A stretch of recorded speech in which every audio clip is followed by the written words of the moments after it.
سلامونه ګرانو کتونکو، خیلی سوزی مخاطب یم. تېره ورځ د افغانستان حکومت چې ځان ته طالبان وایي، ځان ته پښتانه وایي، ځان ته قبایلیانو همدرد وایي، د هغې د طرف نه د بعض چک پوسټونو نه په انګور اډه کې چې هغه د جنوبي وزیرستان یو سرحدي علاقه ده، هلته کې بمباري وشوه، ماټرګولې چې دي هغه راوویشتې شوې او د هغې په نتیجه کې د ماشومانو سمیت 15 کسان چې کوم دي هغه شدید زخمیان شو، هغه په هسپتال کې دي. ډېره زیات یره چې دا خوره شوې ده، ډېره زیات بېچیني چې ده هغه خوره شوې ده. او دا په یو داسې وخت کې وشو چې دوی یو غلطه بیانیه ده کونړ په باره کې چې په کونړ کې پاکستان کم عملیات بخود دوی کړي او یونیورسټي ویشتې وه، هغې باندې پولیټیکل پوینټ سکورینګ کوي او پروپیګنډا ګردي کوي. په دغه پوره صورتحال کې موږ ته دا خبره یو ځل بیا ثابته شوې ده چې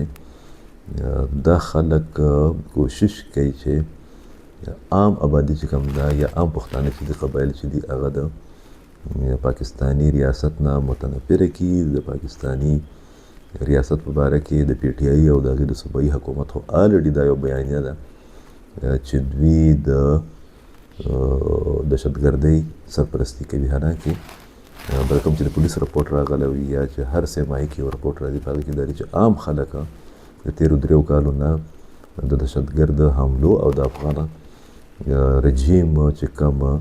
حملې وي په هغې کې متاثره کیږي. او په تېرو 3 میاشتو کې کوم چې د خیبر پښتونخوا پولیس راغلی او سکیورټي رپورټ د هغې مطابق تقریبا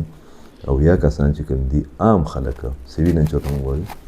هغه په دغه حملو کې شهیدان شوي دي. په دغه صورتحال کې چې دی هغه بیانیه هم ډېره عجیبه ده چې هغه د افغانستان د فیک نیوز په حواله باندې چې دی موږ ته د بعض پاکستاني حلقو له طرف نه مخې ته راځي او دفاع یې کوي. د روس وزیر دفاع چې دا ډېره خطرناکه خبره کړې ده، افغانستان ته یې وارننګ ورکړی دی. تېره ورځ په یو سټیټمنټ کې ویلي دي چې د افغانستان ځمکه د دهشتګرد ګروپونو په مرکز کې په هب کې بدله شوې ده او دغه پالیسي د افغان رژیم یا د حکومت هغه ناقابل برداشت ده. په دغه ټول صورتحال کې یو بل خبر چې دی چې هغه د سټیټمنټ په شکل کې د یورپ نه راغلی دی چې هلته کې په یو اهم سیمینار کې دا مطالبه شوې ده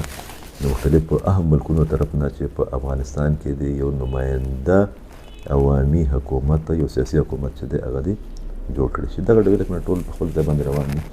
اوس راځو د خیبر پښتونخوا د صوبایي حکومت رویې ته. هغه رویه، هغه حکم، هغه هدایت چې دی انتهایي قابل مذمت دی. د کوم نه چې تاسو ټول خبر یې او د هغې خلاصه دا ده چې تېره ورځ د پېښور په یو یونیورسټۍ کې د خیبر پښتونخوا د وزیر اعلی په هدایت باندې د یو ډیجیټل میډیا پلیټفارم یو فیمیل جرنلسټ چې کوم ده هغه هراسه کړې شوه او په دغه رویې باندې نه صرف دا چې عوامو شدید رد اظهار کړی، بلکې صحافتي تنظیمونو، صحافیانو او سیاسي قایدینو پې هم سخت نیوکې کړي دي. اوس په دغه صورتحال کې چې دلته کې دوی د میډیا د ازادۍ خبرې کوي، دلته کې دوی د اظهار رای خبره کوي، دوی له د دوی کې دا همت یا د تربیت د دوی نشته، د دوی د اهلیت نشته چې دوی یو فیمیل رپورټر چې کوم ده هغه د ټوپکمارو د لارې یا د ګارډ د لارې چې دی یا د هغو په ذریعه باندې هغه هراسه کوي. په کار ده چې دوی کم از کم په داسې واقعیاتو باندې یا معافي وغواړي یا پې شرم محسوس کړي او یا باضابطه طور ده په دې باندې احتجاج وکړی شي چې دوی د میډیا په باره کې دومره مخالف پالیسي یا رویه چې ده هغه یې ولې اختیار کړې ده او د دوی خپله د میډیا چې کوم منیجمنټ دی د هغې حالت څه دی او د هغې کارکردګي چې ده هغه څه ده. ډېره مننه.